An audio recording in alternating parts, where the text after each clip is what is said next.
Welcome to Tamil ஓசைகள். இந்த புடலங்காயில் நான் இன்றைக்கு ஒரு சுண்டல் ஒன்று செய்ய போகிறேன். அந்த சுண்டல் செய்கிறதுக்கு முதல்ல புடலங்காயை எப்படி க்ளீன் பண்ணணும், அதில் இருக்கிற அந்த வெள்ளை தோலை மெல்லமாக எப்படி எடுக்கணும். எடுத்து போட்டு இங்கே பாருங்கள், இதில் பெருசாக வேறே இல்லை, சில இதில் ரொம்ப வேறு, இதில் பெருசாக வேறே இல்லை. இது ஓகே. எடுத்து போட்டு இதை வெட்டணும்.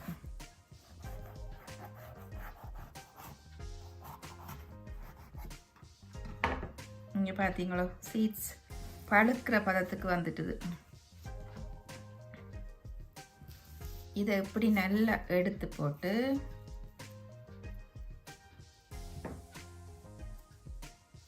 ஒன்றும் இல்லாமல் எடுத்து போட்டு இதை நல்லா கழுவிட்டு தான் வெட்டணும். இப்போ கழுவ போகிறேன். இப்போ நான் கழுவிட்டு வந்த இந்த புடலங்காயை குட்டி குட்டியாக வெட்ட போகிறேன். இதை கொஞ்சம் இப்படி ஸ்லைஸ் பண்ணிவிட்டு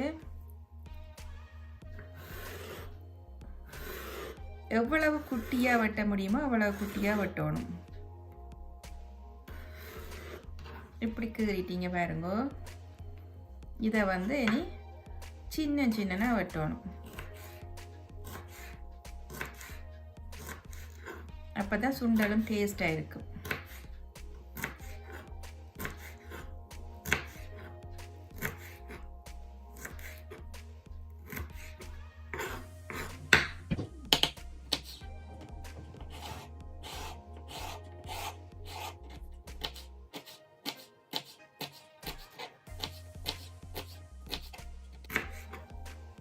பார்த்தீங்களோ, இப்படி எல்லாத்தையும் குட்டி குட்டியாக வெட்டி எடுப்போம். சூப்பராக எல்லாம் வெட்டி எடுத்துட்டே. நீங்கள் எவ்வளோ குட்டியாக வெட்டலுமோ அவ்வளோ குட்டியாக வெட்டணும். இதுக்கு ஃப்ரெஷ்ஷாக திருவின தேங்காய்ப்பு போட்டால் சூப்பராக இருக்கும். ஃப்ரெஷ்ஷாக திருவின தேங்காய்ப்பு ஆக இறம்ப போடக்கூடாது. ஒரு அளவுக்கு போட்டு தேவையான அளவு உப்பு போட்டு கொஞ்சமாக கறி பவுடர் போடுவோம். உங்கள்கிட்ட கறி பவுடர் ரெண்டு இல்லைன்னு சொன்னால் நீங்கள் சாம்பார் தூள் போடலாம். இல்லைன்னு சொன்னால் சில்லி பவுடர், மஞ்சள் தூள், என்னென்றாலும் இருக்கிற பவுடர்கள் கொஞ்சம் முறைப்பாக போட்டு ஆக ரொம்ப போடக்கூடாது. இதுக்குள்ளே எல்லாம் இருக்கிறபடியே ஒன்றா போடுறேன். போட்டு இதை நல்லா இப்படி மிக்ஸ் பண்ணி வைக்கணும். இதை செய்து வச்சுட்டு வெங்காயத்தை வெட்டினா அந்த டைமில் இது கொஞ்சம் அதில் ஊறி இருக்கும், நல்லா இருக்கும். இந்த புடலங்காய் சுண்டல் சரியான ஈஸி சிம்பிளான வேலை தான். இதுக்குள்ள பாருங்கள், நான் ஒரேடியாக போட்டு வச்சுருக்கிறேன். கடுகு, பெருஞ்சீரகம், செத்தல் மிளகாய், வெங்காயம், இவ்வளவு தான் இதுக்கு தேவை. இப்போ நான் எண்ணெய் விடுறேன். ஒரு மேசக்கரண்டி எண்ணெய் காணும், கணக்க தேவையில்லை. நல்லெண்ணெய் தான் விடுறேன். நல்லெண்ணெய் தானே.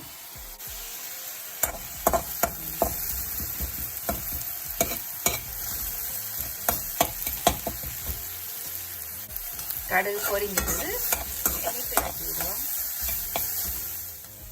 இப்ப பாருங்க, பாதி அளவுக்கு வதங்கிட்டுது.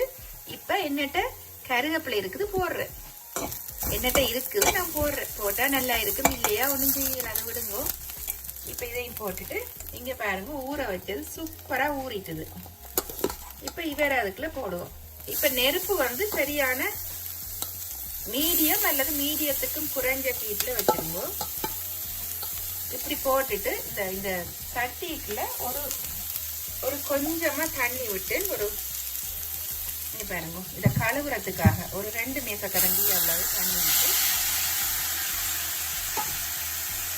அதை கழுவி ஊற்றிட்டு நெருப்பு நல்ல லோ ஹீட்லயே இருக்கட்டும். பாருங்க, இப்படியே விட்டு இது உப்பு தூள் எல்லாம் போட்டாச்சு. இதுல ஒன்றும் இல்லை. இவரை மூடி விடுவோம். அப்படியே லோ ஹீட்லயே அவியட்டும். ஆனா அப்படியே விடாம இடக்கிட திறந்து ஒருக்கா அப்படி பிரட்டி விடுவோம். ஒரு 5 மினிட்ஸுக்கு இருக்கட்டும். இடையில ஒருக்கா பிரட்டி விடுறேன். இப்ப பாருங்க, ஒரு 4 மினிட்ஸ் ஆயிட்டுது. இப்ப தண்ணி எல்லாம் வத்திட்டுது. ஆனா புடலங்காய் கொஞ்சம் அவியே இருக்குது. அதால நான் என்ன செய்யறேன்டா, இன்னும் ஒரு மேசக்கரண்டி நல்ல ஹாட் வாட்டர் விடுறேன். விட்டுட்டு லோ ஹீட்லேயே வச்சு திருப்பியும் மூடி அவிய விடுறேன்.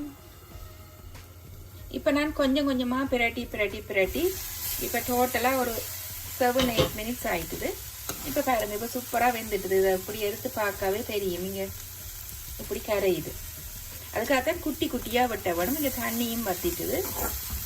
இவ்வளவு தான், சூப்பரான சுண்டல் ரெடி ஆயிட்டுது. இதை என்ன செய்யணும்னு சொன்னால் இப்படியே மூடி வச்சுட்டு அடுப்பை ஆஃப் பண்ணி விட்டுறணும்.